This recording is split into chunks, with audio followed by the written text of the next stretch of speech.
Oi, pessoal visitante do blog, estamos aqui com a Fernanda, o Rafael e o diretor Pedro para fazer uma entrevista sobre o livro dele. O senhor tem uma indicação de livro além do seu para as pessoas lerem? Bom, boa tarde ou bom dia, ou boa noite até, né? Porque depende da hora que você estiver vendo aí. Eu acho que a leitura ela é fantástica, né? Existe tanta literatura no mundo para qualquer perfil, qualquer gosto, né? Eu escrevi agora um livro de poemas, né? E teria sim, os meus prediletos são Manuel Bandeira, Carlos Drummond de Andrade, Fernando Pessoa, Cecília Meirelles também gosto bastante. Então, Adélia Prado, uma grande escritora. E os companheiros também que escreveram agora o livro digital comigo, foram 7 livros, 7 obras, pelo selo Prato de Cereja, através da editora aí Galáxia. Então tem o livro do Renato Silva, lá tem o livro da Marisa Sevilha Rodrigues, o livro da Joana Vu, lá tem o livro do Jonathan Constantino e do Edson Bueno de Camargo, que é um artista muito grande, muito especial, que deixou o livro, fez o livro e faleceu pouco depois, então ele não viu o lançamento. Toda a documentação foi feita posteriormente pela viúva dele, né? Mas lançou conosco essa obra dele, que é muito bacana. Então eu aconselharia aí ou dos clássicos, ou qualquer um da seleção aí, da coleção, chama Prato de Cerejas. Acho que vocês vão gostar de encontrar poemas lá que são modernos e aí talvez vocês se identifiquem bastante, né? Do que se trata o livro?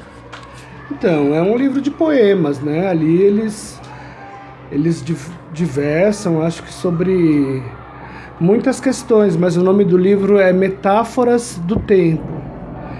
Então, a questão do o que é o tempo, é algo muito importante para a vida, para o entendimento do que é a vida, né? Cada um vê isso de uma forma diferente. No entanto, o tempo está aí desde registrando o nascimento, registrando momentos fáceis, difíceis, registrando a própria morte, mas registrando também aí o aprendizado que temos, né? Essa tecnologia que temos hoje, que vocês estão usando aí, né? Tudo isso se deve, em grande parte, ao tempo, né? Então o livro fala um pouco disso, de certa forma até brinca um pouco com isso, né? Os poemas brincam um pouco com isso, porque no fundo, aproveitar o tempo bem é viver feliz, né? É buscar felicidade, que pode estar em muitos lugares, né? Mas às vezes ela costuma estar bem próxima da gente. Então, na verdade, o livro fala um pouco disso. Como que o senhor está se sentindo a saber que conseguiu fazer um livro? Olha, assim, o que eu acho mais bacana disso é saber que outra pessoa pode ler e se identificar, né? Nesse processo do livro, ele começou numa página do Facebook que chama Libertária, que é de uma das pessoas que agora está conosco nesse livro, que chama Joana Vu, que escreveu Haikais, que são pequenos poemas japoneses, né? E os meus poemas começaram a ser publicados por essa página do Facebook. Aí eu encontrei um leitor, por exemplo, na Polônia. Isso é muito gratificante, né? Então tem outros no Brasil, em vários lugares, né? Mas saber que de repente fez sentido o seu escrito para alguém tão distante assim, torna algo especial, né? E agora o livro é a materialidade disso, né? Embora seja virtual, mas as pessoas abaixam, né? Eu abaixei todos da coleção em casa. Então estou lá no meu computador com todos os livros, 7 livros da coleção, e lendo um poema, outro, me surpreendendo, até com o meu próprio poema, né? Porque o poema ele tem esse poder, ele te surpreende. Até o mesmo escritor é surpreendido por seu próprio poema muitas vezes. Porque por vezes você faz ele pensando em uma coisa, mas em outro momento da vida você lê e o sentido dele se amplia, ou então gera um novo sentido para aquilo também, né? Por isso que quando se lê um livro com uma idade se entende uma coisa, com outra idade já se entende outra. Eu espero viver um pouco para continuar lendo, velhinho, né? Entender outras coisas ainda dos meus poemas também, do mundo, da vida, das metáforas do tempo, né? Qual a emoção que o senhor está sentindo? É uma realização, né?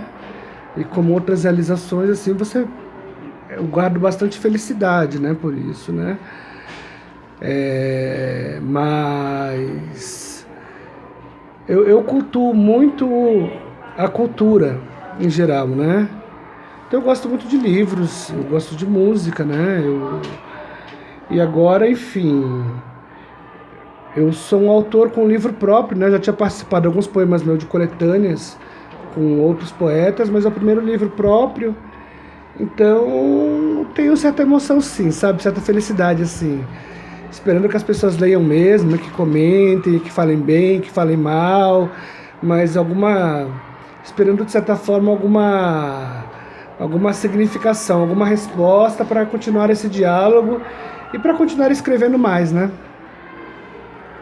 O senhor foi incentivado a fazer o livro por alguém?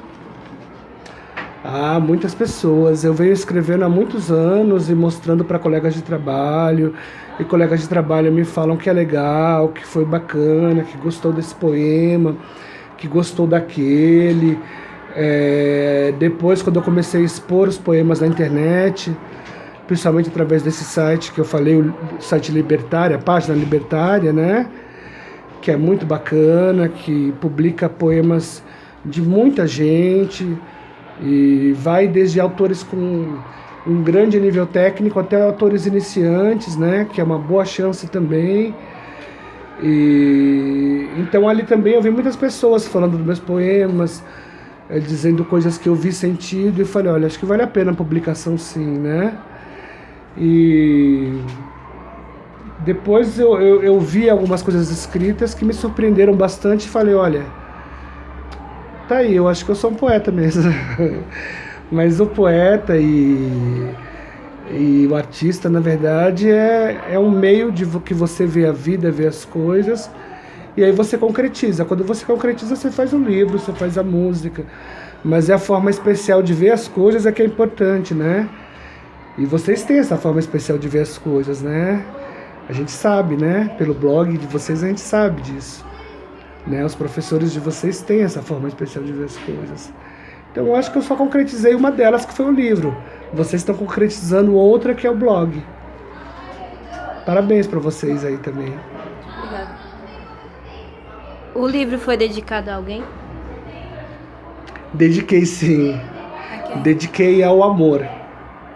Dediquei ao amor, porque o amor, quando ele consegue se unir a outros amores, ao amor de outras pessoas assim, é isso a esperança que eu tenho no mundo e nas pessoas, sabe? Eu tenho bastante esperança nas pessoas e no mundo mesmo, de verdade. Mas eu acho que é isso. Não adianta eu fazer uma coisa pro meu filho, pensando nele, só sabendo que se eu não cuidar do outro, ou cuidar do filho do outro, não vai adiantar muita coisa. Então, assim, eu acho que as pessoas precisam preocupar com o outro, independente de ser só o seu. Então eu dedico esse amor ao amor coletivo, ao amor das pessoas pelo mundo, por si próprios, pelas coisas que eles juntos vão continuar fazendo do mundo um lugar legal para se viver. Porque por mais tristeza que existe muita tristeza, há também muitas alegrias, né? Por isso que eu dediquei ao amor. Quando surgiu a vontade de fazer um livro? Desde quando eu comecei a escrever as primeiras palavras lá em casa, de carvão, a gente fazia fogueira, pegava o carvão e escrevia palavras no muro, né? Muitas vezes até palavrões, assim, antes da escola, né? Eu me alfabetizei antes da escola, até por isso. Então ali eu já comecei, já li alguma coisa, lia muito Monteiro Lobato.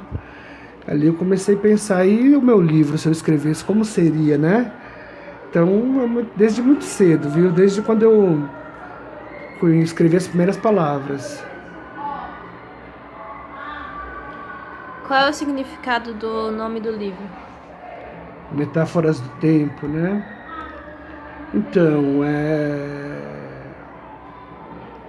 eu acredito isso. Se você olhar hoje as notícias, por exemplo, elas vão dizer: o mundo está ruim, estamos em crise econômica, estamos numa crise hídrica, aquilo outro.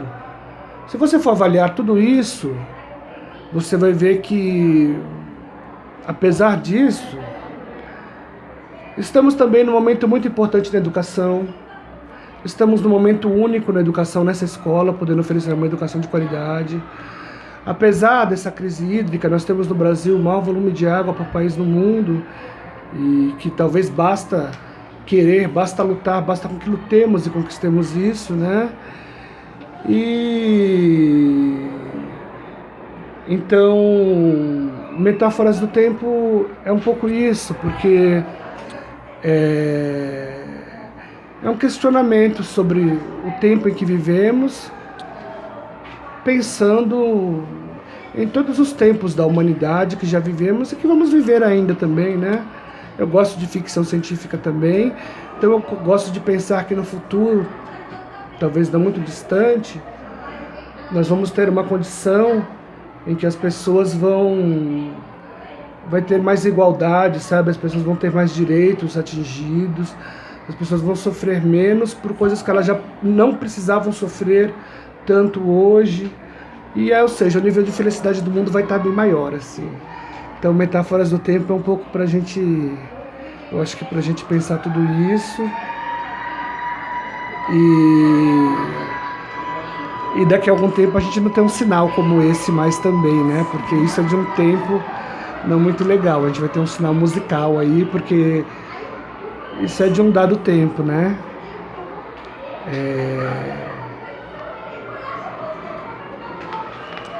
Onde está sendo vendido? E está disponível em lojas virtuais também? Então, ele é um e-book, né? Ele é um livro virtual, está disponível somente em lojas virtuais. Ele está sendo vendido nas grandes mega stores, que são as lojas que vendem, tá na Amazon, no Kindle, na Saraiva, na saraiva.com, né?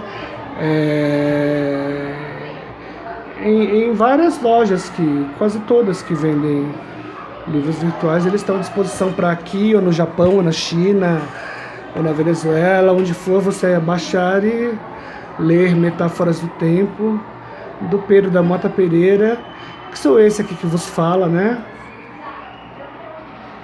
O senhor tem algum recado a mandar para as pessoas, assim, sobre o seu livro? Eu acho que as pessoas podem lê-lo, né? E quem não puder ler também, eu até disponibilizo cópias também, porque não tem isso, né? Muitos poemas já foram saídos na internet mesmo, né? Através do site Libertário, do meu próprio. E eu acho que, assim, o poema, ele obriga a pessoa a sair desse tempo que a gente vive, que é um tempo muito, muito louco, né? O tempo do comércio, das coisas rápidas, de vender produtos. E às vezes o tempo do ser humano é um tempo um pouco diferente. Às vezes a gente precisa parar e ficar por 1 hora ouvindo uma pessoa, porque aquela pessoa precisa disso. Isso hoje é muito difícil. Então um poema, ele te coloca um grau de dificuldade às vezes na escrita, que a pessoa tem na leitura, que você precisa ler 1, 2 vezes, reler novamente, e aí você começa a entender uma coisa legal, te atrai, e aquilo faz com que você olhe para si, para sua vida um pouco, né? Busque outros sentidos, além dos sentidos que é dito, né? Nós somos, a princípio, nós somos só consumidores, pessoas que compram, né? E se você não pode comprar, então quem você é? Você não é ninguém, né? E eu acho que uma das coisas que a arte faz é empoderar as pessoas, dar poder às pessoas, para as pessoas dizerem, né, não, eu sou mais do que um comprador, eu sou um ser humano, né? Então eu tenho tempo, por isso essa brincadeira toda do tempo, né? Muito obrigada, diretor Pedro, por o senhor ter disponibilizado um tempo para a gente poder fazer essa matéria com o senhor. Meu tempo é tudo de vocês. E leiam Metáforas do Tempo, tá? E leiam tudo que puderem também, porque, como diria minha mãe, leitura não faz mal a ninguém, né? É conhecimento é sempre bom e eu acho que vai ser agradável.